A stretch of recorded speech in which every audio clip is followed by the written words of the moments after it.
Bonjour, Aslamanoun, Marahba. Je m'appelle Taous et je vais vous présenter Mashahou.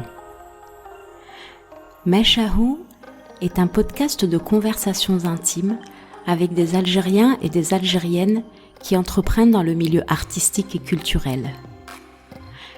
Ils ont en commun d'être passionnés, créatifs, imparfaits, inspirés et surtout inspirants. Ils font de leur mieux et ils font. Chaque épisode vous fera découvrir une nouvelle personnalité, son parcours et ce qui l'a poussé à tracer son propre chemin. J'espère que cela vous inspirera, que cela vous chatouillera les oreilles. En tout cas, j'ai un immense plaisir à partager avec vous ces moments intimes. Mashahou. Mashahou.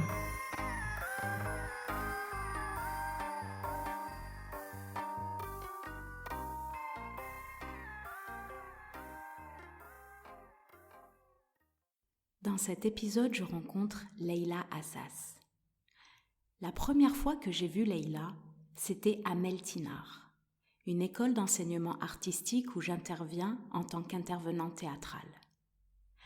La fondatrice de Meltinar, Amel Bouhabben, l'avait invitée pour qu'elle conte le Sahara et l'Afrique aux enfants et aux grands enfants que nous sommes. J'ai tout de suite été fascinée et émerveillée par Leïla.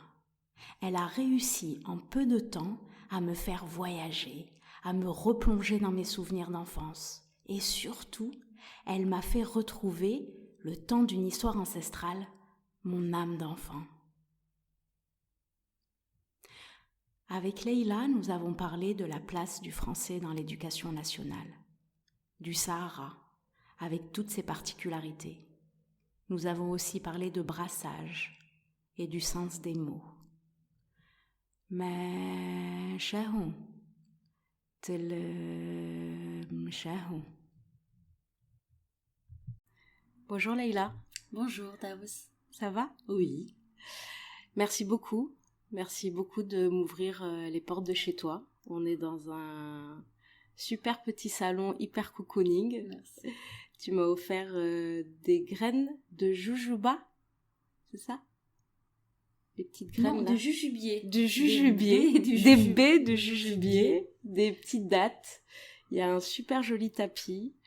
Il fait super bon, super chaud. En tout cas, je te remercie beaucoup. Merci à toi d'avoir pensé à moi, Ouais. mais aussi de m'avoir ouvert les petites portes de Mashahou. Ouais, je t'en prie. Alors, première question, si t'es prête. Oui. Est-ce que tu peux me dire quel type d'enfant tu étais? Sage, très sage. Ouais. Oui, j'aurais dit très très très sage. Mm-hmm. Et comment on te parlait quand tu étais petite? Comment les adultes te parlaient? Avec beaucoup de bienveillance, mais aussi avec énormément de tendresse, énormément d'attention était portée sur moi. Mm-hmm. Il faut savoir que j'ai grandi un peu entre la maison de mes parents et celle de mes grands-parents. Donc il y a eu beaucoup de nomadisme entre les deux maisons. Ouais. Et du coup, on était, mes frères et moi, chuchotés de part et d'autre. T'as pas de sœur? T'as que des frères? Une sœur, oui. Ah. Une aînée. Ouais. Vous êtes combien à la maison? 4. 4. Ah, c'est chouette. Et t'es née où? À Oran. Ouais. Et Donc, j'ai grandi là-bas. Ouais. Et c'est quoi à peu près ton parcours? Alors, j'ai grandi à Oran. Ouais. J'ai fait mes études à 2 pas de chez moi, vraiment, à l'Institut des langues. Mm-hmm. Et j'ai commencé très très vite à travailler. À la fac, on a compris qu'il fallait travailler pour pouvoir s'offrir des choses, voyager. Ouais. Et c'était une de mes premières portes vers l'indépendance.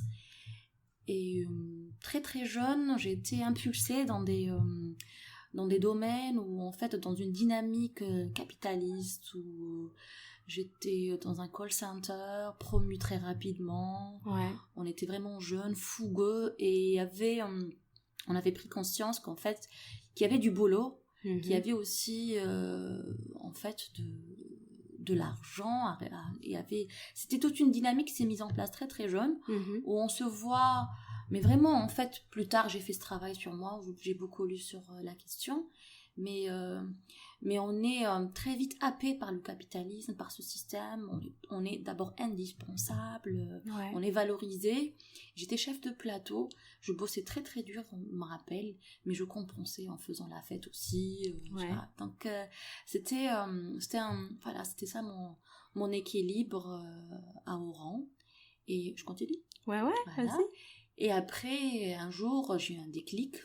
Ouais. Après, il y a eu beaucoup de facteurs qui a fait que j'ai pris mon petit baluchon et hop, j'ai atterri à Timimoun. Ouais. À l'âge de 28 ans, il me semble que tu m'avais dit. C'est ça. À 28 ans, tu découvres Timimoun et... Oui, le Sahara, Timimoun, l'Algérie, parce qu'il faut savoir qu'on ne voyageait pas beaucoup en Algérie. Et je découvre, tout un univers que je ne connaissais pas. Ouais. Mais qui, en même temps, semblait familier. C'était comme des réminiscences de mon enfance. L'odeur de la laine, le travail de la vannerie me rappelait vaguement ce que faisait ma grand-mère. Donc, on n'était pas finalement en terrain inconnu. Ouais, t'étais pas dépaysée. Non. Et pourquoi Timimoun ? Parce que je présume que tu connaissais un peu le Sahara, ou pas ? Pourquoi pas ? Non, je connaissais pas du tout le Sahara. D'accord. Je suis d'abord arrivée à Adrar, où j'ai passé 2 mois. Ouais. Et après, Timimoun, c'était un choix bien évident. Ouais. Là, Timimoun, c'est la ville de Mouloud Mamre. Timimoun, c'est la ville de la musique. C'est une ville jolie. Quand je dis Timimoun, je parle de la wilaya parce que moi, j'ai vécu les 7 dernières années dans un tout petit village. Ouais. Voilà, qui s'appelle Azkar. Ouais. Alors, juste avant de revenir là-dessus, donc t'as le déclic, tu remontes à Oran, tu fais ton baluchon. Ah non, je suis partie, je suis restée. Ah, d'accord. Oui. Ok. Je suis partie, je suis restée. Et t'es restée. Oui. Et t'as annoncé ça comment à tes parents ? Ah, ils avaient pas trop le choix. Papa n'avait pas trop le choix. Ouais, parce qu'il, depuis quelques années déjà, j'étais assez farouche et assez indépendante. D'accord. Donc, c'était presque évident pour moi. Ouais. Avec le recul aussi, mea culpa papa, je t'aime. Mais avec le recul aussi, jusqu'à assez récemment, parce qu'il y a eu un événement il n'y a pas longtemps, je prends en fait avec le recul et je réalise que mon père a été en quelque sorte très conciliant. Il cautionnait pas, mais il faisait pas barrage non plus. Donc il y avait un certain contrat tacite entre nous qui faisait que moi j'avais mes choix et mon père en fait ne s'y opposait pas. Donc voilà. Et ta mère, Maman n'est plus depuis 20 ans. D'accord. Donc t'es orpheline de mère. Oui. D'accord. J'avais 15 ans. Ouais. Et ça fait quoi d'être adolescente et de grandir sans sa maman ? C'est beaucoup de haine, beaucoup de rage, c'est beaucoup de souvenirs qui se dissipent. Mais maman, quelque part, elle est toujours là. Elle est toujours là parce que il y a les livres qu'elle a lus et les livres qu'elle a touchés. D'accord. Ça, c'est très important. Pour moi, pour mon père aussi, je suppose. Et il y a toujours des souvenirs autour d'elle. Et c'est marrant, mais parce que quand je me remémore mes souvenirs, je me dis, j'avais quel âge quand ma maman est morte ? Parce qu'il y avait des discussions qu'on a eues, il y avait des partages, un échange qui ont eu. Je me disais, c'est pas possible que j'avais que 15 ans, que j'étais juste une adolescente. Parce que j'ai lu des livres juste après elle, on a échangé sur certaines choses, on a parlé de la vie, on a parlé de beaucoup de choses. Et parfois, je me dis, c'est assez flou, c'est assez diffus. Voilà. Et si c'est pas trop indiscret, sa mort, elle a été soudaine ou elle a été dans le temps ? Maman était malade depuis toujours. D'accord. Donc ça aussi, c'est quelque chose avec laquelle on a grandi. Oui, c'est ça. Elle était cardiaque, maman. C'est aussi la raison pour laquelle on a fait ces va-et-vient entre la maison de mes parents et celle de mes grands-parents. D'accord. Elle ne pouvait pas toujours s'occuper de nous. Elle était aussi active, elle travaillait, ma mère. Donc c'était beaucoup plus facile qu'on soit prise en charge par ma grand-mère maternelle, qui nous a quittés il y a quelques mois. D'accord. Et du coup, en fait, depuis toujours, maman avait cette maladie, elle se soignait. Et elle était déjà presque partie parce qu'elle est venue se soigner à Alger 6 mois avant son décès. Donc elle était admise à la clinique Ouais, et elle est morte suite à une intervention cardiovasculaire. d'accord. Ok. Donc ton père ne dit rien entre guillemets quand tu pars à Timimoun. Il l'accepte Oui. sans faire trop de barrage. Oui. D'accord. Il avait déjà pas dit non, on va dire. Il avait pas trop dit non quand j'ai quitté le foyer familial déjà. Ouais. Oui, parce que j'ai pris un petit studio à Oran, je voulais m'émanciper. Ah, c'est chouette. Ouais. Et ça veut dire quoi faire? Tout à l'heure, tu disais, je faisais aussi beaucoup la fête. C'est quoi faire la fête à Oran? C'est la même chose que faire la fête à Alger ou c'est différent? Je suppose que oui. Ouais. Oui, on est jeunes, c'est des rencontres. Moi déjà à la fac, il y avait beaucoup d'amis musiciens. Donc, et à Oran, on a la chance d'avoir un espèce de microcosme culturel et artistique très très riche. Ouais. Très intéressant. C'est le réseau associatif aussi qui a impulsé cette dynamique. Je salue au passage mes amis de Bel Horizon, de Santé Sidi Lahouari SDH. Du coup, c'était en fait... c'était beaucoup de rencontres, d'échanges, il y avait beaucoup de musique. Moi, j'ai grandi, palais d'adolescence, et même avec des amis qui faisaient du rap, même si j'aimais pas le rap, désolée Anis, mais... C'était pour nous, c'était ça, c'était les sorties, c'était le groupe Tox, il y avait vraiment une...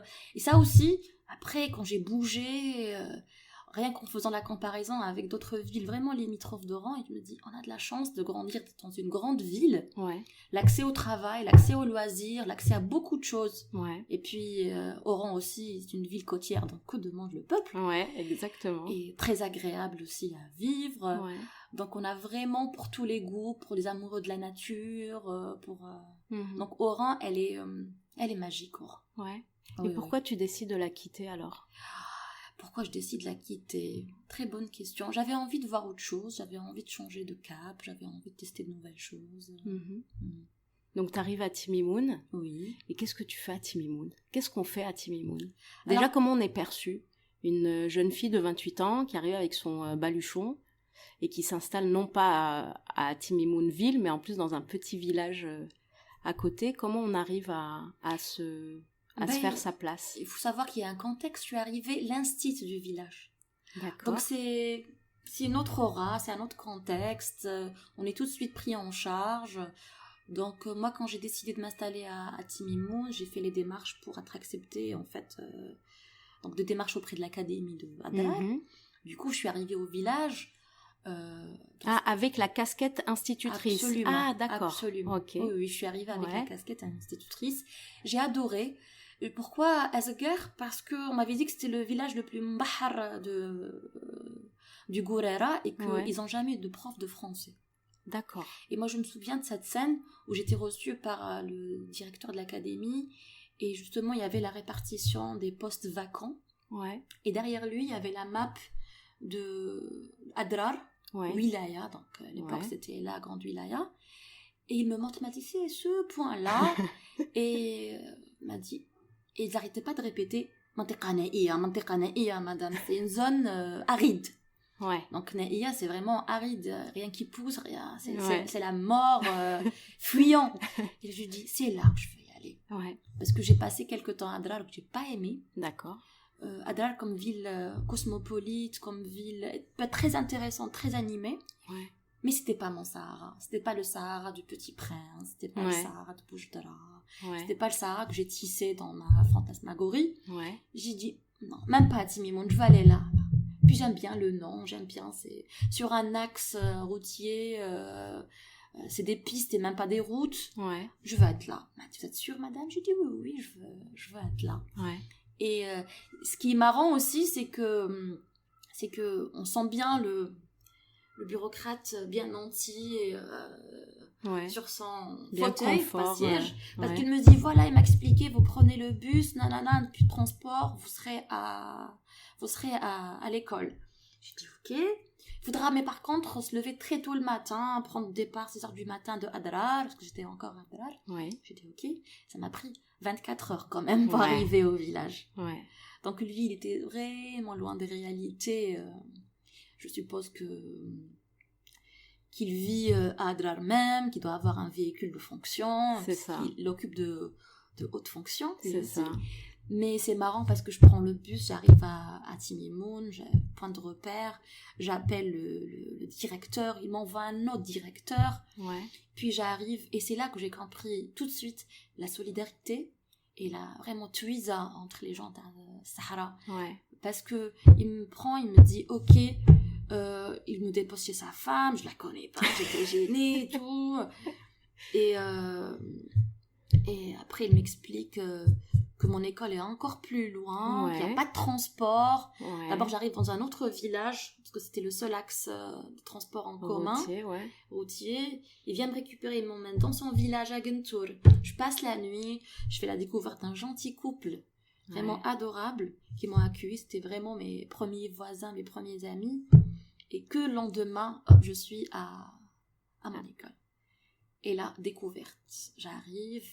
Et je me rappellerai toujours de cette scène, parce que j'arrive, c'était encore l'heure des cours. Donc les enfants étaient dans leur les classes, les instituts aussi. Et moi, j'arrive, je fais connaissance et tout. À l'époque, on n'avait même pas de directeur, parce qu'il faut savoir qu'en fait, avec le manque de postes ou d'effectifs, en fait, c'est des écoles qui sont annexées et qui ont en fait une espèce d'école mère et plein de ce qu'ils appellent mulhaqa. Donc, on n'avait même pas de directeur, on dépendait d'une autre direction, d'une autre école. Et premier contact, c'était vraiment maison téléphone. Non, sérieux. Premier contact, c'était les filles qui travaillaient à la cantine. Donc, ce qu'on appelait les auxiliaires, Moussaïdet. Et là, j'arrive. Elles ont dû se dire, non, elles me l'ont dit. Elles ont dû se dire, elles l'ont formulé après. Elles m'ont dit, genre, c'est une touriste, elle s'est paumée. C'est ça. Je sais pas. Je me rappelle, j'avais mon sac à dos là, de rondo et tout, mon jean. Je suis arrivée en plein mois de janvier, donc j'avais mon bonnet, j'avais froid. Et tout de suite, le courant est passé.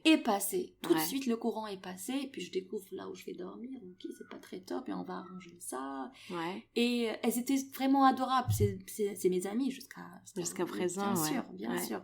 Fatima, Arqiya, Aïcha, c'est mes copines, c'est mes sœurs. Et je me rappelle qu'elles sont parties. Parce que je suis arrivée vers 14h. C'était vraiment l'heure pratiquement de la sortie. Et elles sont parties chez elles, elles ont ramené à manger. Et là, c'était super rigolo, parce en revenant vers moi, elles se posaient une question. Elles tapent sur la porte, et là, j'ouvre. Elle me dit, je sais pas comment on dit casse-croûte, بالعربية ou بالfrançais. J'ai dit casse-croûte, c'est déjà un mot français. Elle m'a dit, ah bon? Elle m'a dit, parce que je pensais que c'était un mot zénette. J'ai dit non. Parce que elle est marrante, je l'adore, c'est vraiment ma sœur. Parce que elle arrivait avec le truc, elle disait comment on va lui dire je mets le casse-croûte, parce qu'elle trouvait pas son équivalent بالعربية الفصحى. De toute façon, on l'utilise pas tous les jours العربية الفصحى. Exactement. Et encore moins en français. Donc elles étaient perplexes. Et c'est là où j'ai compris l'enclavement, l'autarcie de ces filles-là. Et je dis casse-croûte, c'est français.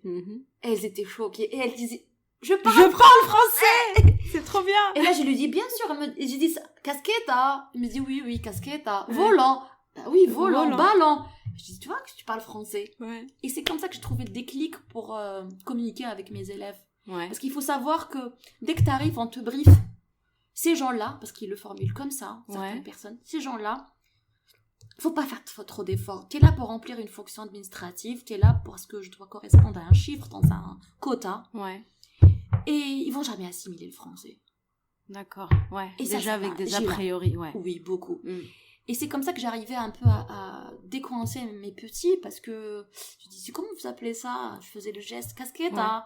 Et qui a une voiture à la maison? Elle m'a dit, si, papa, ando hadi, et volant. Et j'avais dit, vous savez, vous parlez français? Et ils étaient tout contents. Voilà. Et de là est née ma belle aventure à Al-Hamr, à Zekar. Et comment a été perçue la langue française à Timimoun, dans ton village? Est-ce que c'était une langue qui faisait peur, ou c'était un fantasme, ou c'était une ouverture? C'est tout ça. C'est vraiment tout ça. J'en ai vu autant de versions. Tu vois. C'est le ratladou, c'est pas un cliché. Ouais, c'est vraiment le c'est ça. ratlado, la langue de l'ennemi, on le verbalise comme ça. Et ça, bizarrement, c'est mes chers collègues de l'enseignement Mhm. qui avaient parfois cette appréhension. Vraiment, Ouais. ils disaient c'est la langue de l'ennemi. Ouais. Le Du ratlado, colon. du colon. Et je parle pas de mes collègues directs de l'école parce que je les adore, on est vraiment une famille. Mais j'ai dû affronter en fait beaucoup de personnes Ouais. qui pensent ça foncièrement, qui sont vraiment dans une démagogie arabo-baptiste. Ouais. Et j'en ai même rencontré des instituts de français qui pleuraient à chaudes larmes en expliquant que dans leur école, l'institut de l'arabe expliquait aux petits, écoutez, c'est le cours de français là qui arrive, il faudra dormir, il faudra pas interagir et tout. Ah, c'est dingue. Et c'est un truc c'est de la folie. Ouais. En même temps, c'est une langue aussi fantasmée de l'ouverture, parce que j'avais aussi beaucoup de personnes qui venaient. Il y a un papa d'élève qui est venu, et Ami Mohamed, que je salue, il est venu, il m'a dit, mon fils, il sera un médecin. Ouais. Je le veux. Ouais. Et il sera un médecin que grâce à toi. Ah, Je ouais. veux. Ça, je le veux. Et donc, on a ça. On a aussi des personnes qui pensent que c'est une langue, en fait, qui va les pousser loin. C'est un peu comme le médecin du village. Oui. Un peu, c'est quelque chose de spécial. Parce que c'est une denrée rare aussi. Ouais. Là, grande nouvelle, on a le premier instituteur de français issu du village. Ouais. D'ailleurs, qui est venu me remplacer quand j'ai quitté cette année. Ah, c'est chouette. Un chic type. Ah, c'est cool. Ouais. Donc, on a réussi à former oui. un local. Oui, un local. Bien que j'aime pas ce terme local. Vas-y, dis-moi pourquoi. J'aime pas ce terme local, ni autochtone, ni exotique. Ouais. Beaucoup de termes que j'aime pas, parce que j'ai l'impression qu'ils sont employés qu'au Sahara, qu'au sud. D'ailleurs, le mot sud, très générique pour moi, que j'aime pas. Ouais. Et j'ai des amis qui m'appelaient au début, quand je suis partie. T'es toujours au sud? Oh là là, ça va? Je suis pas au sud, je suis à Timimon, je suis à Asgard déjà, pour être plus précise. Ouais. J'étais très virulente, je le suis toujours. Et, mais c'est bien le sud de l'Algérie. Oui, sauf que, et je donne toujours ça en exemple. Ouais. Moi, mes amis Kabyles et Taous, tu vas me comprendre. Oui, je suis Kabyle. Voilà. Ouais. Entre deux villages, ils se revendiquent. Ils revendiquent leur particularité. J'aime bien quand tu dis bien sûr, hein, bien sûr, bien chauvin. Et quand on arrive aux portes de Bchar, où là on dit c'est le sud. Ouais. Le sud, c'est très éclectique, c'est très brassé, et des particularités. Bien qu'il y ait toujours un fil conducteur. Ouais. À mon avis, c'est lequel? Je sais pas. La mazérité, toujours. Ouais. Et aussi l'africanité. Mais moi, je revendiquais là où j'habitais, je revendiquais mes particularités. On a des variétés de dates qu'on trouve nulle part ailleurs sur le territoire. Ouais. Je te jure. On a de la vannerie spéciale, on a un dialecte bien particulier au village. Ouais. Et la commune comparée au reste de Timimoun. Donc, j'aimais pas quand les gens disaient le sud, t'es au sud. D'accord. Ou encore le mot local. Ça prenait une espèce de paternalisme très néocolonialiste quand les gens disaient ah, les locaux, ils sont sympas. Très générique, c'est vraiment l'arabe de Camus.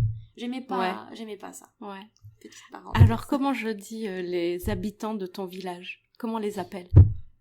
L'Hamrawa. L'Hamrawa. Pas ceux de l'Hamri Tawaran. D'accord. L'Hamrawa. Du coup, on a... Parce qu'on a arabisé le nom du village, Asgar, est devenu l'Ahmar. D'accord. Voilà. Qui veut dire? Le rouge, tout simplement, Asgar. Asgar, comme en kabyle, voilà. ça a la même racine, puisque c'est du berbère. Absolument. Okay. Alors, mea culpa, pour le mot local. Toute pardonnée. Du coup, c'est un Asgar qui est devenu instituteur de français oui. et qui a pris ta place. Oui, Abdelmalek, un gentil garçon, un normalien. Ouais. Donc, il fait partie de la nouvelle génération de l'école normale qui a été ressuscitée. Ouais. C'est un des bienfaits de Madame Benrabaret. Ouais. Donc, du coup, en fait, j'adore ce garçon. J'adore ce monsieur, c'est plus un garçon. Parce que moi, je l'ai vu grandir. Oui, c'est ça, bien sûr. Parce que je l'ai vu quand il a eu son bac, et j'ai vu quand il a intégré l'école normalienne de Ourgla, me semble. Ouais. Et il est revenu au village, avec le Saint Graal. Ouais. Il est d'une éloquence, il est très classe. Et ça aussi, c'est très intéressant de se pencher sur les linguistes. C'est très intéressant pour moi, en fait, au point de vue linguistique. Parce qu'il a un accent quand il parle français très similaire à l'Afrique de l'Ouest. Ah, ouais. Donc, ça m'a vraiment intriguée. il a vraiment un peu comme, vraiment un accent, un peu comme Sankara quand il parle, un peu comme Sankara. Je vois bien. Et tu vois, un accent bien africain. Africain, bien que l'Algérie est africaine, il faut le rappeler. Oui. Et donc c'est la fierté. C'est vraiment la fierté du village. Et on est tout content qu'il soit au village parce que il faut aussi savoir que quand on a des profs, entre guillemets, non sédentaires, c'est beaucoup d'absentéisme, beaucoup d'écart, beaucoup de zèle. Parce que les toutes premières générations qui ont investi les écoles, je parle des francophones et des anglophones, c'était des gens qui venaient du Nord. Et il y avait ce décalage, il y avait une espèce de zèle, il y avait beaucoup de racisme. Donc, et énormément d'absentéisme, les profs qui s'absentent, des profs qui intègrent des écoles en fait sans qualification. C'est tout ça en fait, ça qui est remis en question. Donc toi, tu y vis 7 ans. Oui. Quel a été, durant ces 7 ans-là, ton plus beau souvenir? J'en ai eu tellement, j'en ai eu beaucoup, mais j'ai eu des moments très très forts. J'ai eu des moments très intenses, je crois que je les ai sublimés, tant mieux. Mais j'ai des moments en fait où j'ai pleuré de joie, où j'ai pleuré juste par rapport au fait d'être là, de côtoyer cette intimité. Il faut savoir que la société zénète psourienne est très est peu je perds le mot, peu ouverte, mais pas que ça, elle est médiatisée, elle est très peu médiatisée comparée aux Touaregs qui ont eu beaucoup d'ouvrages, beaucoup d'images et tout, mais en fait j'étais là et je me disais j'aurais aimé écrire sur ça, j'aurais aimé filmer ça. Moi quand je suis arrivée, un des premiers faits marquants, je suis arrivée en mois de janvier et juste après je crois qu'il y a eu ma première ziara. C'était à Ashura. C'était en quelle année? En 2012. 2012, ok. C'était à Ashura. Et c'est là en fait où j'ai compris vraiment le principe et la philosophie de vivre en communauté, vraiment en communion. Parce que j'attendais qu'on m'invite, on me dit on va pas t'inviter, tu viens, tu vas tu vois. Et ça encore une fois, ça m'a replongé dans mes souvenirs d'enfance. C'était le Wa'da, c'était le Wa'da de Sidi Bel'Abbas, Tiel, Saïda. Je me dis c'est vrai. On y allait dans les Wa'dettes. On mangeait chez les gens. On se connaissait pas. On était en communion. Après, il y a eu une rupture avec ça. Je crois que c'était aussi les années 90, la guerre civile. On a arrêté de bouger. Il y avait une rupture de mobilité. Je me rappelle que ma grand-mère persistait. Elle allait dans les Wa'dettes de son village et tout. Mon grand-père était inquiet. Il y avait vraiment une mobilité réduite. Et là, je retrouve ça à l'Ahmar. C'était génial. C'est vraiment génial et particulier. Plus tard, j'ai compris que c'était vraiment particulier. J'ai pas trop envie de dévoiler des secrets du village. Mais il y avait une communion, il y avait une célébration où les femmes, en fait, elles ont accompli des rituels et des rites vraiment par rapport à Ashura. Et il y avait une danse spéciale, elles appellent ça l'ep. Et c'est une transe, hein. C'est vraiment... Et ça, c'est le Sahara soufi, tel qu'on l'a découvert les livres et tout. C'est vraiment soufi. D'ailleurs, on a un muqaddama, on n'a pas un muqaddam. J'adore. Vraiment, une dame. Elle ressemble vraiment au personnage de Miyazaki. Sreora, toute ridée, toute fripouille. Elle est adorable. Et donc, en fait, il y avait... Avec la communion, on mangeait par terre. Il n'y avait pas de chichi, il n'y avait pas de protocole. Et j'ai retrouvé la même énergie, la même ambiance pour les mariages. Quand il y avait on célébrait le 7e jour, les nouveaux-nés. Donc toujours en communion, vraiment toujours en communion. Et je me rappelle ce jour-là, j'étais un peu intriguée parce que d'un coup, elles se sont levées, elles ont mis à danser, c'était la transe. Et c'est marrant que tu me replonges dans ce souvenir. C'est vraiment marrant. Confidence pour confidence, mais elle sera écoutée, je pense, par beaucoup de personnes, j'espère. Mais le fait marquant que j'ai vécu à mon arrivée, c'est le même que j'ai vécu à mon départ. Je vais te dire pourquoi. Quand j'ai décidé de quitter Timimoun cette année, le village, que j'ai entrepris mes démarches et tout, je suis repartie à Timimoun en début septembre. Et en repartant là-bas, c'était Ashura. Et je me suis dit, tant mieux, comme ça, je vais voir tout le monde d'un coup, je vais faire des bisous, on va pleurer une seule fois pour toutes. On dirait les immigrés, tu sais, quand ils viennent en été. C'est vraiment ça. Et c'est marrant parce qu'il y a une dame, elle m'a fait rire, parce qu'elle m'a fait le bisou de les retrouvailles après 3 mois de vacances. Après, elle part et après, elle revient, elle me dit... Ne me dis pas que tu vas partir quelques jours après. Elle venait de l'apprendre. Ouais. Elle m'a dit, bon, ça, on fait un autre bisou Oui. alors. Et ce jour-là, pour la première fois, parce que sur le cycle de 7 ans, Ashura, il faut savoir que c'est un férié pour nous. Hein. Donc, j'ai pas fêté tous les Ashura au village. Oui. Je bougeais et tout. Mhm. Et j'ai jamais, en fait, eu l'occasion de faire ce rituel lab, ce qu'ils appellent au moins avec la danse d'un lab. Et ce jour-là, je me suis dit, je vais le faire. C'est aujourd'hui ou jamais. Ouais. Enfin, sans promis juré, je reviendrai au village. Mais là, ce jour-là, t'as fait la danse. Je l'ai fait la danse et je voyais en fait une espèce de fierté dans leur regard, très émue parce que j'étais une des leurs, tu vois. Ouais. Ça aussi, il faut savoir que ça aussi, j'en ai fait l'expérience vraiment. Ouais. C'était beaucoup de profs ne se mélangeaient pas. Ouais. C'est vraiment que je t'explique la psychologie du prof.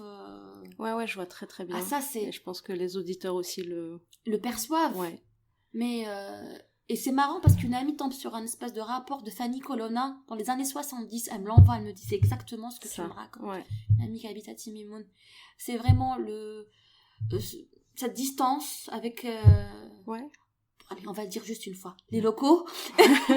Voilà. Non, on le dit plus. On le dit plus. On le dit plus. Cette distance avec les gens ruraux. Je pense que c'est par rapport à citadin rural aussi. Ouais. Il y a de ça aussi, cette distance.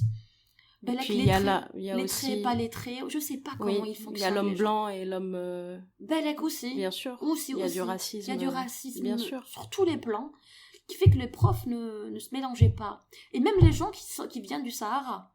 Parce qu'il faut aussi savoir que, comme on manque de profs, il arrive que des profs d'arabe de d'autres villages, quand ils ont eu leur concours, ils ont eu leur affectation, ils arrivent... Ils reviennent pas, ils arrivent dans un autre village. Ouais. Moi, je te parle, je pense par rapport à ça, des gens qui sont venus de Timimoun, de Bchat, de grandes villes. Et j'ai vu comment ils traitaient les gens des qsor. Ouais, c'est ça. Donc, c'est vraiment quand... Parce que moi, à l'ouest, on a ça aussi. Oui, en Kabylie aussi. On est des montagnards. Voilà, c'est ça. Les Kabyles, et je voyais qu'elles ne se mélangeaient pas. Elles ne voulaient pas être invitées. Elles trouvaient des prétextes pour ne pas les fréquenter. Ouais. On a un gars qui a fait un bref passage chez nous, un gars de Saïda, que je détestais. Je supportais pas parce que il venait me voir m'expliquant que il est là pour moi si je veux parler parce que je trouve pas trop de discussions de sujets de discussion avec les gens d'ici. Ça va, un traumatisme. Ça va, tu tiens le coup et tout. Il me disait ça. Un jour, j'ai pété un câble. J'ai dit, tu m'embêtes. et voilà. Pourquoi j'ai parlé de ça, toi aussi? Parce que je te disais qu'elle a été... des vraies interviews avec des vraies questions. Mais c'est des vraies questions, c'est ça qui m'intéresse. C'était ton plus beau souvenir. Et du coup, tu me parles de la danse et de la ashura. Et la boucle est bouclée. 7 ans, un cycle. Ouais. Absolument. Ouais. J'ai dansé donc la danse ashura. Ouais. C'est un de mes plus beaux souvenirs. Il y avait aussi un autre souvenir que c'était vraiment très très surréaliste pour moi. Ouais. Parce que on était dans c'était une fête d'un mariage. Ouais. Et il faut savoir en fait qu'il y a une espèce de rite où les célibataires, donc la zara, ne sont pas conviés. D'accord. Donc c'est comme Ziyara, c'est le même principe. Donc quand on ouvre des festivités en mai, on appelle ça Raha, d'accord. On la pose et c'est comme ça qu'on ouvre le bal. Ok. Et les doyennes, il y a une doyenne qui va moudre des céréales, du blé, des dattes séchées, donc la récolte de la saison. Elle va moudre, elle va distribuer ça. Ouais. Et ça aussi, c'était très marrant parce que moi, je dis, je peux venir. Ouais. Je me rappelle une qui a dit, Lila, elle comprend pas le zénet. Donc, on va la convier. Oui. Et ça aussi, c'est une cascade très intéressante. C'est vraiment une carte d'accès très intéressante. Ouais. Pour eux, j'étais la touriste. D'ailleurs, elle m'appelle Moualima touriste. Ah oui. J'étais la touriste. Je comprenais pas tout. Donc, on pouvait me confier aux... C'est ça, t'es l'étrangère, donc tu peux visiter certains lieux, nos rites. Voilà. Et là, elle dit, c'est pas grave. Lila, elle peut, même si elle est azriya, célibataire, mais Lila, elle peut assister. Ouais. Et c'est marrant parce que dès qu'elles ont commencé le registre de Izlouan, la Halil, tout de suite, j'ai compris. Je commence à Ayolino, mon cœur, Tahbib. J'ai dit Aïcha. Je me dis quoi? J'ai dit, Allahumma salli ala nabina, parce que je connais le registre. Elle était morte de rire. Il m'a dit Soussem, secté. Elle m'a dit Soussem. Elle a commencé à rigoler. Ouais. Et on s'est mis en fait, on a fait le halqa, donc le hadara. Ouais. On commence à danser la halil, Ouais. la femme au milieu. Et il y avait des vapeurs. Ok. Beaucoup de pros, il y avait beaucoup de vapeurs. Et Ouais. tout. Et, C'était que des femmes. que des femmes. Ouais. Que des femmes. Et seul célibataire était admise, moi, l'intrus, Oui. et l'Arosa. Eh oui. C'était en fait une initiation à la vie maritale de l'Arosa. Ouais. C'était magnifique. Et c'est là on comprend toute toute la dimension de la poésie Et de la maghrébine, spiritualité tout ça. berbère, ouais. Tout ça, voilà. Ouais. C'est vraiment... C'est l'imagerie t'a l'eau, Segia, c'est l'oasis, la vie. C'est vraiment une très très belle allégorie. Ouais. Et j'ai vécu un moment très intense. J'ai Ouais. adoré. J'ai Ouais. vraiment... Ouais. C'est vraiment des moments qui ont ponctué ma vie Ouais. phase de cœur. Ouais. Tu te sens encore un peu oranaise ou pas? Ouh là. C'est vrai que ça fait longtemps. Ouais. Et je suis pas détachée d'Oran, Ouais. mais rien que sur les réseaux sociaux, c'est marrant, Ouais. mais c'est un baromètre. Mais je suis plus sur les groupes Oran, les trucs Oran, les soirées Oran. Oui. Et c'est marrant, vraiment. Je me sens... Il faut aussi savoir que j'ai jamais été élevée pour être foncièrement oranaise, parce que nous, on est Belabès, D'accord. les parents. Ok. Parents, cousins, union consanguine, ça donne moi. Tu pourras couper ça. Je coupe. Non, je rigole, tu fais garder. Si ça pourra faire rire mon papa. Mais on est de Belabès, donc en fait, Oran, on n'a jamais été vraiment foncièrement oranais. Ouais. Très rattaché à Belabès, toute la famille est liée, enfin la plus grande, Mhm. l'Arche. Donc on y va souvent. J'ai toute une branche très rurale, donc Amoumi, Ahmedi et tout, qui sont quelques kilomètres du centre-ville. Ouais. Du coup là c'est vraiment une vie rurale, c'est les vaches et tout. J'adorais aller Ouais. à côté. Mes tantes Ouais. maternelles, tous mes grands-parents ils étaient dans la grande ville. Mhm. Donc j'ai jamais été élevée pour être vraiment... Oui. J'ai jamais été programmée pour être une vraie Oranaise. Après, qu'est-ce qu'un vrai Oranais? Ouais, c'est ça. Mais Oran, si je l'adore, je l'adule. Ouais. Vraiment, je l'adore. J'ai des amis, sur qui je peux compter qui sont encore là-bas. Ouais. Mais oui, très bonne question. Mhm. Mais je crois que j'ai troqué en fait. Ouais. Oui. Ça me plaît, le personnage de Sahrawiya et tout. Ça me plaît. Ah, ça te plaît. Oui. Ouais. Oui, ça Ouais. me plaît. Ça me Ouais. plaît beaucoup. Ouais. Ça fait exotique. Et ça fait... Je croyais que t'aimais pas le mot exotique. Oui, mais parfois on est dans l'autodérision. On est dans Et le... il faut être il dans le faut. Bien sûr. On est vraiment dans l'autodérision. Et d'ailleurs, pour la petite anecdote, une fois, j'ai mis une photo sur Facebook. Ouais. D'ailleurs, celle qui a pris la photo, tu la connais. Je crois que tu l'apprécies beaucoup. C'est qui? Wardia Ousmar. Ah, oui. Oui, Ouais. Doudouche. Elle avait mis une jolie photo de moi. Ouais. Et après, ça a été partagé, viralisé. C'est Facebook. Ok. Et Anna, je suis très curieuse, mais aussi, c'est aussi mon ego qui parle. Donc, je suis Ouais. partie voir qui a partagé, qu'est-ce qu'ils ont dit sur moi. C'est une amie qui a partagé une photo qui m'a taguée. D'accord. Certes, c'était sur un festival, mais j'étais curieuse. Ouais. Et je vois le mec qui racontait, genre, il a écrit un roman, il a dit « Regardez les belles Algériennes qui quittent le nord pour aller au sud, au Sahara. Regardez Le courage. le combat. » Le combat. Et j'ai dit Kahina. c'était vraiment ça. Les guerrières. Si tu savais, si tu connaissais ma vie, ce n'est que oisivité. Moi, je fais ma sieste entre la récré. Entre deux cours, je fais la sieste. Je bossais 15 heures par semaine. Ouais. Parce que les profs de français, on avait un truc très très léger. Oh, bah oui. J'avais Ouais. un volume horaire très très léger. Ouais. On pouvait même pas compléter les horaires. Parce qu'il faut savoir qu'on a normalement 28 heures. Papa, il n'y a pas de mobilité, il n'y a pas de transport, il n'y a Oui. rien. Ouais. Ouais. Et le reste du temps, c'était oisivité. Je dormais, ziyarat, la flette, les rondos. Ouais. Et puis aussi, j'ai un peu grâce à ça que j'ai touché au tourisme là-bas, que j'ai Ouais. fait des belles rencontres. Mhm. Et le mec, il me parle de combat, de sacrifice. J'étais très mordeur. Et de là est né avec ce côté un peu... Personnage. personnage. C'est une performance parfois. Ouais. Mais il y a de ça aussi. Ouais. C'est un peu moi. C'est vraiment un peu moi. Ouais. Plus Sahraoui avec les Sahraouias, genre, vas-y pour Ouais, c'est ça. l'autonomie. Ouais, c'est Pourquoi ça. ils pompent le pétrole et le gaz. Ouais. Très très farouche. Ouais. Mais en même temps, je sais pas. Après, j'essaie toujours de trouver qu'est-ce que j'ai gardé de mon oralité. Alors, Oran est universel. Qui n'aime pas le râle, qui n'aime le pas truc Rémi, facile. très très facile. Mais je te l'accorde. Qui n'aime pas Renette l'oranaise. Donc, je crois que je retrouve mon oranité Partout où je vais. Oui. Et limite, je dis, c'est moi Khaled. Tu vois, pour la petite anecdote, Khaled, à Zanzibar, Ouais. une boîte de nuit très branchée, Khaled. Ah ouais. Bon, la loose, c'est Ouais. là, nanana. Mais Khaled, Mais quand même. Khaled, Ouais. et le Maasai, il dansait. Ouais, voilà. Tenue, il était tout beau le Maasai, démystifié, le guerrier. Il sautait, par contre il sautait vraiment comme un Maasai, Ouais. mais il sautait et il dansait, c'est la vie. J'étais morte de rire. Ouais. Et aussi sur une plage Tani magnifique à Zanzibar, et là c'était Rémété. Ah ouais. Sur une campile Bodabar. Ouais. Et là je me dis, mais c'est Rémété. On prend pas conscience qu'on s'est exporté. Bien sûr. Et qu'avec le rail. Ça je tiens à le souligner. Ouais. Ouais, Uniquement avec le rail. Ouais. Pourquoi je le revendique? Je pense que c'est là où mon oralité, elle ressort. Tu vois? Oui, finalement. Tu vois? Mais là, il y a quelques jours, elle est ressortie parce qu'on a attaqué Charles Manti. Ah Oui, sur sa Ouais. personne, sur son personnage, en disant est-ce que c'est de l'art? Donc, et c'est là où, à un moment donné, oui, mon oralité, elle est ressortie. Tu vois? Et elle ne ressort que quand elle est menacée. Bien je sûr. crois. C'est ça. Bien sûr. C'est marrant. Bien Parce sûr. elle était vraiment fustigée. J'avais de la peine pour elle. Elle disait, oui, c'est pas une artiste. Regardez-la, elle est kitsch et tout et tout. Mhm.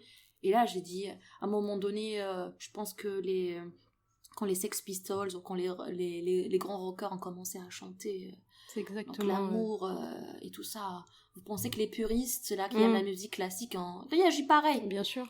Voilà. Et je crois que c'est à des moments comme ça où mon oralité, elle sort. Mhm. Vraiment. Voilà. Quand on attaque Rémi, tu sais, quand on dit que c'était pas une vraie artiste, Ouais. quand on a dit que c'était parce qu'on lui a refusé c'est pas une moujahida, mais elle a milité pour l'indépendance. Watchouli, c'est un chant révolutionnaire. Mhm.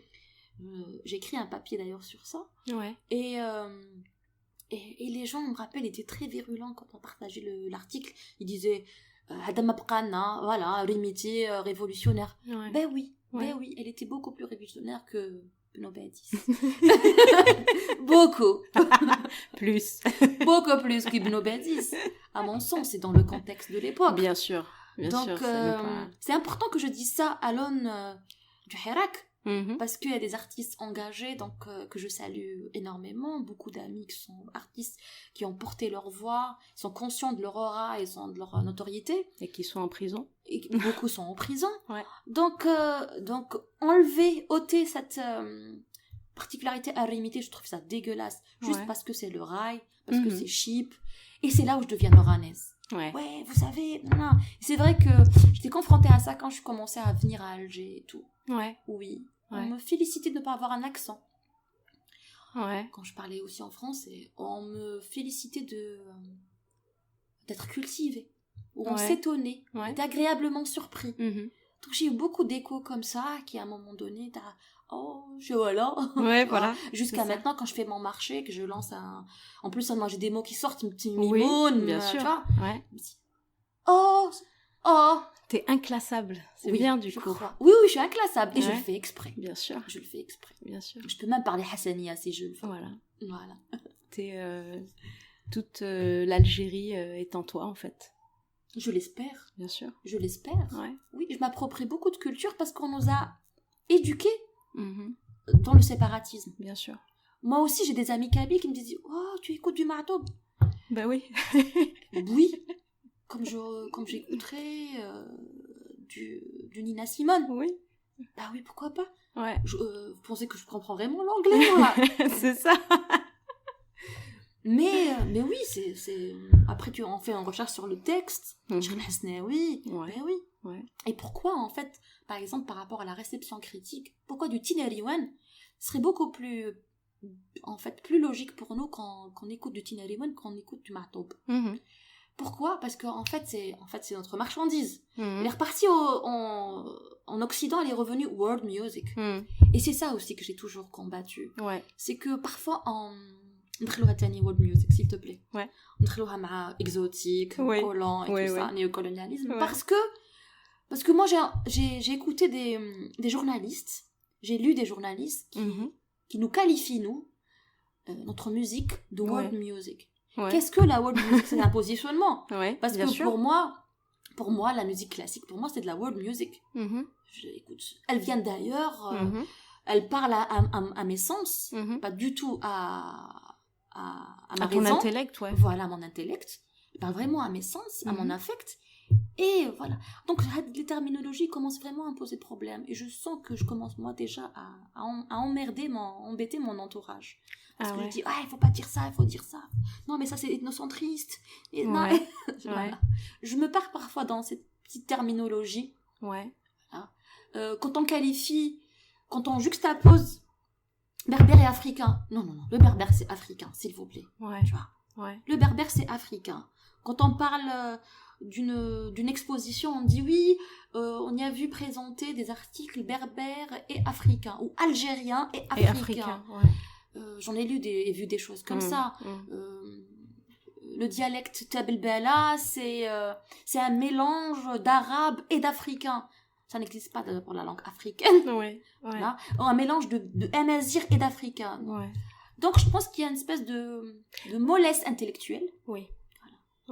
Oui, en fait, t'essayes de combattre la banalisation des idées qui vient en premier lieu par la banalisation des mots.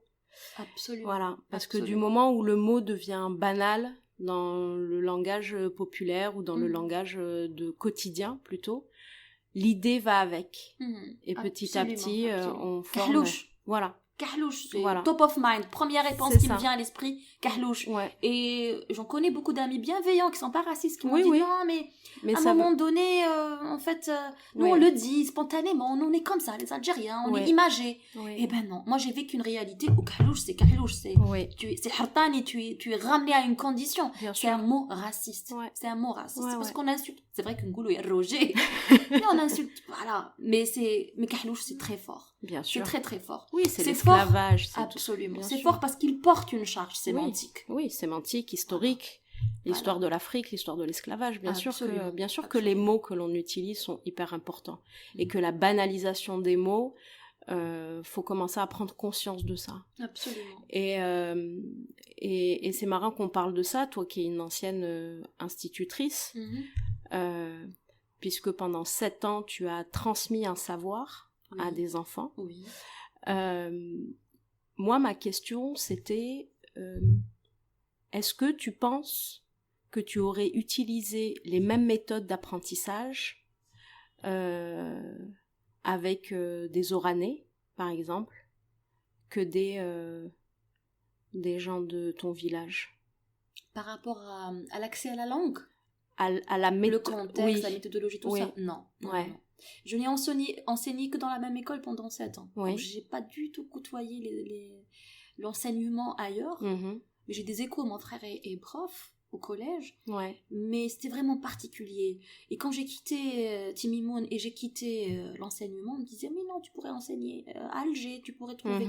J'ai dit non, ça n'avait de sens que dans son village. J'avais une mission. C'est ça. Avec toute fausse modestie.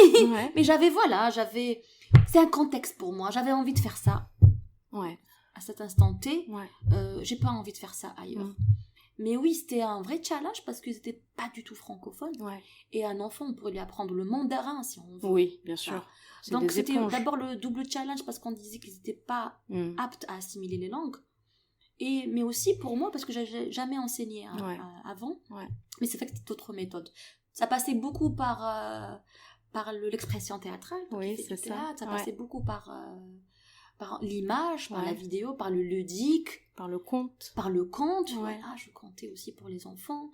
C'était au quotidien. Je dis, si tu me lis ce qui est écrit sur le truc de yaourt, je t'en donne le mien, je t'en donne 2. Tu vois, et c'était le challenge tout le temps. C'était vraiment, je passais mon temps à titiller les petits. Et puis, j'avais beaucoup de temps libre à passer avec eux. Chose que j'aurais pas pu faire ailleurs. Oui, bien sûr. Parce que je logeais sur place, je m'appelle Assès. C'est marrant parce que parfois on livrait des choses et on venait m'embêter, j'ouvrais, j'ai dit oui. Voilà l'Assès. Et j'ai dit c'est moi. Et comprenait pas, j'ai dit c'est une blague. Ah d'accord. Donc, on me livrait les légumes de la semaine, les fruits, je me retrouvais à sous-peser et tout. Ouais. Tout savoir là-bas, en fait, c'est tout le monde fait tout. Oui. Tout le monde fait tout, on s'entraide. Ouais. J'ai déjà épluché des patates parce que ma copine était malade et moi, j'avais pas cours, de toute façon. Ouais. J'ai déjà balayé la classe parce Ouais. que Ami Mohamed, en fait, l'intendant était malade. Mhm. D'ailleurs, maintenant, il est plus à l'école, il est très malade. Mhm. Et du coup, en fait, c'est une famille. Oui, c'est ça. C'est une famille. Ouais. C'était un petit village, je crois qu'il y avait petit 50... C'était pas 50 villageois? Non, 500. Ah, 500, voilà. Je savais qu'il y avait un 5 et un Il y avait 0, un 5. mais j'en ai Non, enlevé un. 500 habitants. Voilà, c'est ça. On n'a jamais atteint les 100 élèves. Staff, Ah, voilà. staff compris. On n'a jamais atteint les 100 avec staff compris. Ouais. Donc, vraiment petite structure. On est 3 chats par classe. Ouais. Une vraie famille, Ouais. une vraie dynamique. Ouais. Donc, pourquoi on a parlé de ça?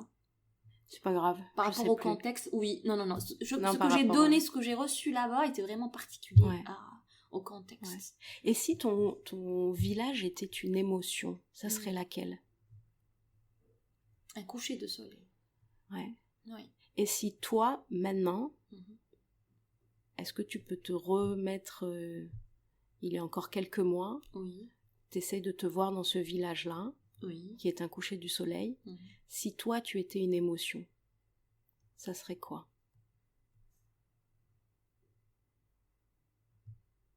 L'espièglerie. Ok.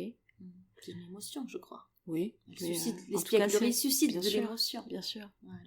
Donc, l'émerveillement, peut-être. Ouais. L'intrigue. Ouais. Parce que je sais que j'intriguais beaucoup de gens. D'accord. Ouais. Beaucoup de gens Ce qui est tout à fait normal. Oui. De part et d'autre, des gens d'ici et des gens là-bas aussi. Voilà. Tu décides de rentrer à Alger. Donc, tu es à Alger depuis quelques mois. Oui. Voilà. En permanence. Voilà.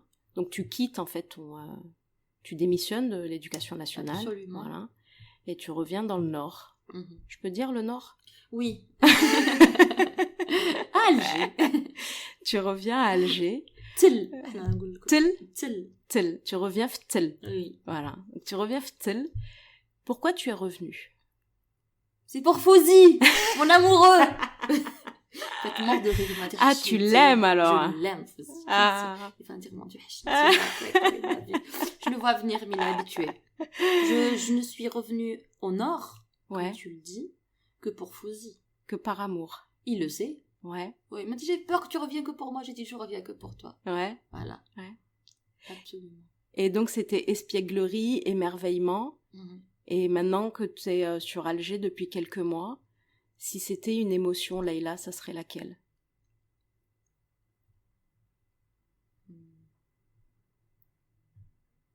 Réflexion, immersion. Ouais. Oui. Ouais. Quelle est la chose que ton expérience... Oui, quelle est la chose la plus importante à tes yeux que ton expérience dans ton village t'a offert? L'expérience la plus importante. Ouais. Quelle est la chose qu'elle t'a apportée? Qu'elle t'a apportée, ouais. Je dirais sans hésitation, la lenteur. La lenteur, ouais. La lenteur. Je sais apprécier la lenteur. Comme disent mes amis, Tamashak Sollan Sollan. Douga Douga. Douga Douga. Oui. Et ça, c'est marrant parce que quand j'ai commencé à faire mes adieux, beaucoup de langues se sont déliées. Beaucoup de mes voisins, mes amis du village, ont commencé à se remémorer comment ils m'ont rencontré pour la première fois et comment l'amitié elle est née. Et un de mes amis, mes chauffeurs, Lassine, il m'a dit quand t'es venu au village, il m'a dit quand t'étais, comment il m'a comparé à une chèvre. Mais c'était bienveillant. Il m'a dit t'étais comme une chèvre, tu sautillais, c'était vraiment biquette. Parce que j'étais tout le temps pas stressée, mais je voulais tout. Eh oui. Tout faire, tout voir, tout régler. Et après, tu comprends que tu as des conditions. Que le vent de sable, c'est une vraie condition. Ouais. Que les coupures, en fait, il y a tellement de conditions naturelles déjà. C'est ça. Qui te conditionnent. Ouais. Qu'à un moment donné, en fait, j'ai appris à dire, ok, j'ai raté mon vol. C'est pas grave. Ouais. Alors, j'étais pas comme ça. Ouais. Tu t'es mis en fait au rythme de la nature. Absolument. Ouais. Je me suis mis au rythme de la nature. Et maintenant, je le suis comme ça. Ouais.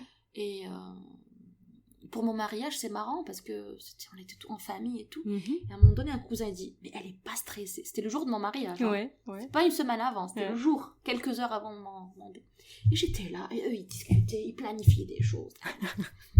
Et moi, j'étais là, cool. Ouais. Et là, elle m'a dit, elle est vraiment devenue extraterrestre. Mm. Elle est vraiment sahraouia, tu vois. Elle est cool, elle est pas stressée, elle Ouais. est, tu vois. Ouais. Et c'est vraiment l'éloge de la lenteur. Ouais. C'est bien quelque chose que j'ai appris là-bas, c'est vraiment l'éloge de la lenteur. Mm. Et aussi les limites du matériel. Ouais. Oui. C'est ça. Oui, les limites du matériel. Et j'entends par là l'argent. Ça Ouais. veut dire en fait, j'ai connu beaucoup de gens du Nord, tu sais, qui viennent avec beaucoup d'a priori, qui veulent faire des choses, investir, de grands projets. Quoi. Ouais. Mais s'ils n'ont pas le baraka, mais sérieusement, Ouais, tu deviens mystique là-bas. Oui. Mais s'ils n'ont pas vraiment le baraka, ou là, s'ils n'ont vraiment pas l'affection Ouais. des gens, t'as le sud, t'as Timimoun, Ça marchera jamais. ça marchera jamais. Ouais. Il va passer 36 000 coups de fil, il va surenchérir, il va gonfler les salaires. Et les gens lui disent non. Ouais. Et ça, je l'ai vu de mes propres yeux. Moi, j'arrive sur un vol de nuit à Adrar. Ouais. Je suis à 230 km de chez moi. J'appelle, il y a toujours quelqu'un qui vient venir me chercher. Ouais. Et ça, j'ai compris qu'en fait, l'argent ne pourra pas acheter ça. Mhm. Vraiment, l'argent ne pourra pas acheter ça. Ouais. Cette tweeze à l'entraide qu'il y a entre nous et aussi cette bienveillance, Ouais. le fait d'être adopté par les gens du village, Ouais. j'ai compris qu'en fait, le matériel ne sert absolument à rien. Ouais. Tu vois, parce que j'ai rencontré beaucoup de gens désintéressés. Mhm. Beaucoup plus que les gens intéressés. Ouais. Énormément. Les gens qui vont être juste présents pour moi parce que j'en ai besoin d'eux, pour me déplacer ou pour m'aider. Je l'ai vu à mon déménagement, je l'ai vu, tu vois. Ouais. C'est une entraide. Ouais. Donc oui, j'ai appris 2 choses importantes. C'est l'éloge de la lenteur Ouais. et c'est aussi les limites du matériel. Ouais. Et du coup, aujourd'hui, c'est quoi ta relation avec la nature ? Je suis beaucoup plus proche de la nature. Ouais. Beaucoup plus proche, beaucoup plus... Alors quand je dis nature, c'est parce que tout à l'heure tu disais on devient mystique de toute manière Oui. quand on voit des choses là-bas. Mhm. Du coup, quand je te dis nature, c'est ça. Nature, spiritualité, c'est quoi ta relation aujourd'hui avec ? J'apprécie certaines choses, comme le simple fait de se balader ou de se poser sur une dune ou là en face de la mer. Ouais. C'est vraiment tout ça, en fait, qui... je fais plus attention aux petites bêtes. Je tue, Mhm. promis juré, je tue plus les fourmis. Oui, en fait, après, ça aussi, je commençais à comparer mes expériences, mon vécu, en me disant, pourquoi on était accablés de voir une invasion de fourmis ? Ouais. Tu vois ? Ouais. Pourquoi on est accablés ? Pourquoi on est accablé de voir en fait des petites bestioles, une araignée ? Ouais. On peut la déloger gentiment, mais ça Ouais. ne veut pas dire que la maison est sale ou qu'on est sale. Ouais. Pareil pour les fourmis. Mhm. Et là-bas, en fait, j'ai appris vraiment la valeur des petites bêtes. Ouais. Moi, j'avais un potager, je me faisais agresser tous les jours par des oiseaux qui venaient. Ouais. Et j'avais mon jardinier, il me disait « Rizqo ». Exactement. Ouais. Ouais. Il était zen. Mm. C'est un autre ami, Mohamed. Il était Ouais. zen, il n'était pas énervé. Il m'a dit, ah non, Benti, fais rizqo. Qu'est-ce qu'il a pris ? Il a pris 3 graines, il te reste encore... Ouais. Et là, j'ai compris, ok, d'accord. Mm. Il vit vraiment en communion avec la Ouais, nature. avec la nature. Oui, oui, oui. Ouais. Ça fait combien de temps là maintenant que tu es sur Alger ? Depuis le mois de septembre. Mois de septembre, donc Octobre, c'est ouais. tout récent. Mais je Ok. connaissais, donc je faisais Oui, des oui, va-et-vient. ouais. Là, tu y habites. Là, j'y habite. Ça y est, ouais. t'es algéroise. Algéroise. Ouais. Oui. Tu vas faire quoi maintenant en tant qu'algéroise ? Alors, entrepreneuriat social. Ah, Ça cool, en jette, hein. ouais, c'est ça. T'as une autre casquette, c'est trop bien. Encore une. Ça en jette. Je continue à travailler, à faire des va-et-vient à Timimoun, Oui. parce que durant mes 7 ans, j'ai tissé des liens, j'ai monté des projets, et je salue au passage mon alter ego, mon ami, mon associé, mon tout, Yasmine Bokadoum. Oui. Et du coup, en fait, on a monté, c'est surtout son bébé à elle. Je me suis lancée dans l'entrepreneuriat social, Oui. mais c'est un projet qui est toujours lié à Timimoun et au village. Donc finalement, je n'ai pas quitté à 100%. Et je continue à faire des va-et-vient, en fait, parce que je suis collaboratrice sur un projet à Timimoun avec mon amie Yasmine Boukadoum. Ouais. On fait du tourisme solidaire, on prépare des projets de tourisme éco-responsable, donc le développement c'est durable. chouette. Ouais. Oui. Ça, c'est vachement bien. Et est-ce qu'en Algérie, il y a cet aspect-là? Alors maintenant que tu es dans le tourisme, et tu as toujours été dans le tourisme finalement, parce que même si tu étais un site... est-ce que ce genre de tourisme se développe en Algérie ou la Moselle? De éco-responsabilité, de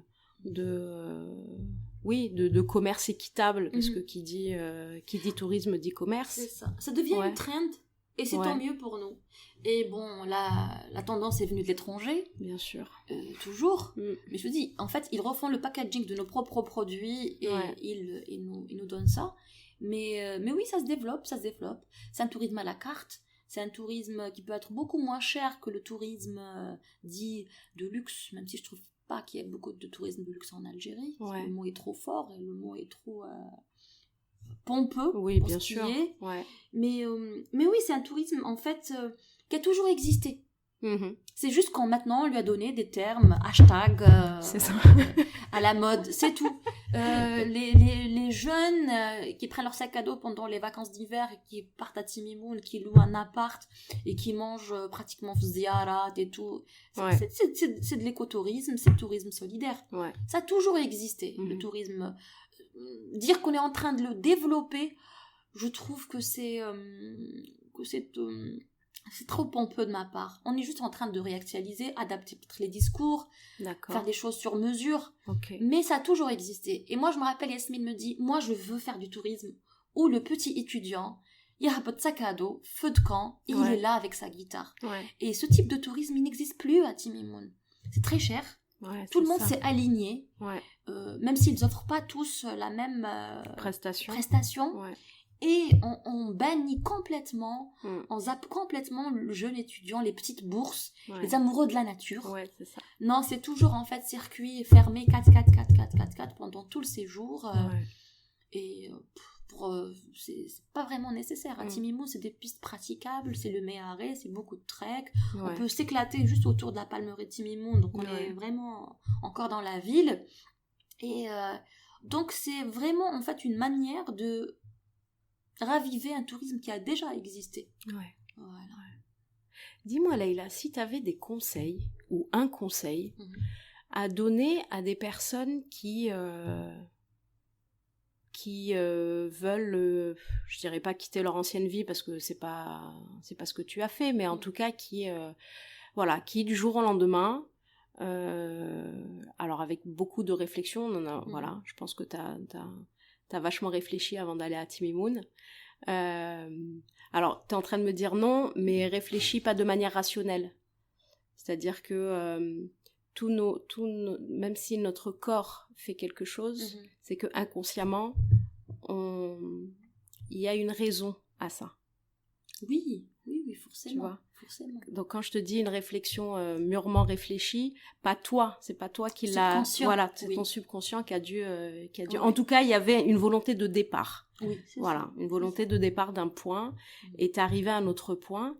S'il y a des personnes comme ça qui veulent quitter un point pour aller à un autre point, alors avec ou sans réflexion, quel est le conseil que tu donnerais?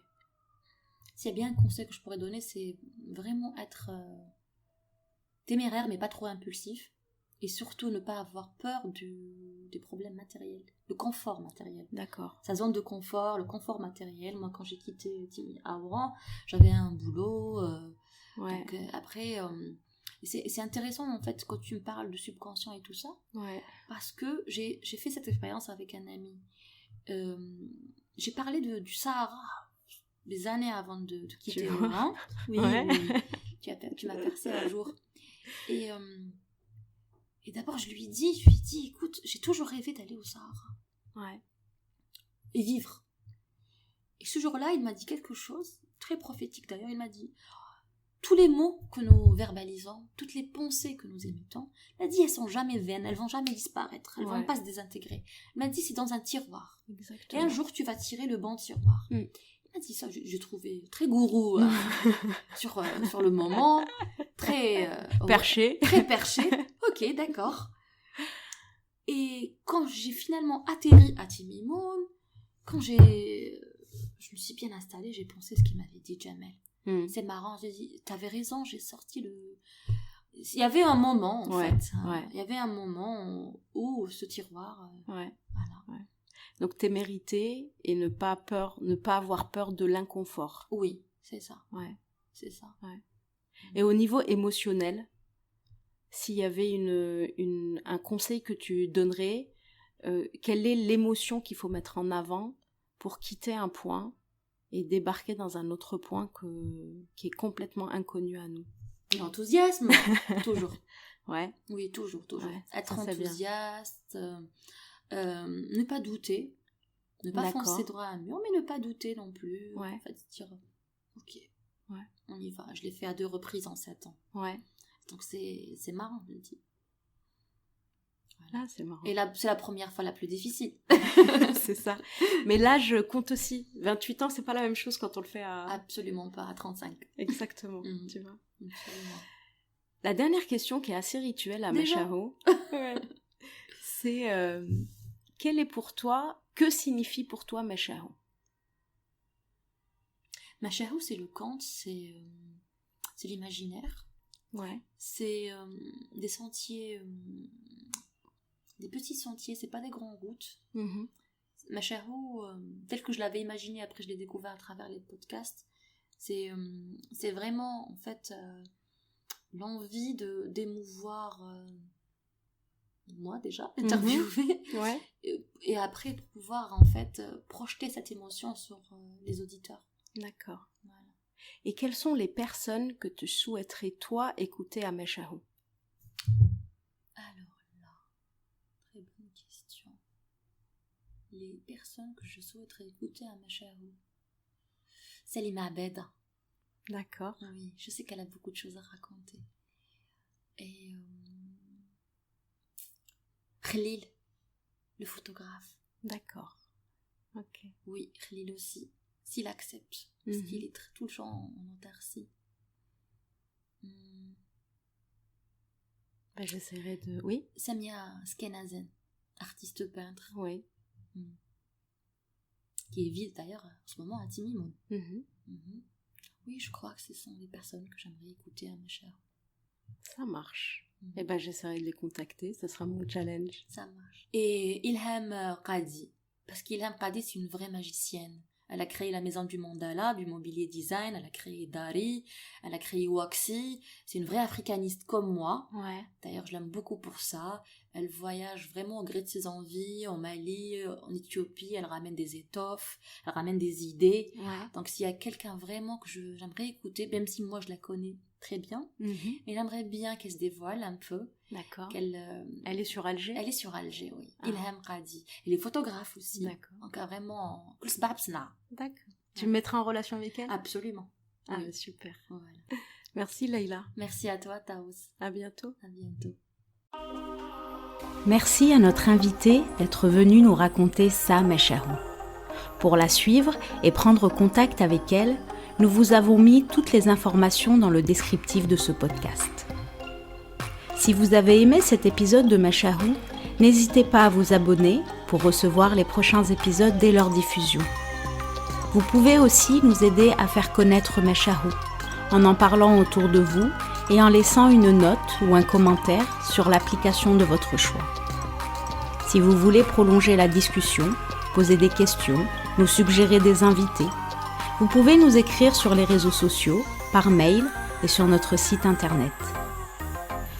Merci à vous d'avoir pris le temps d'écouter Meshahou et à très bientôt.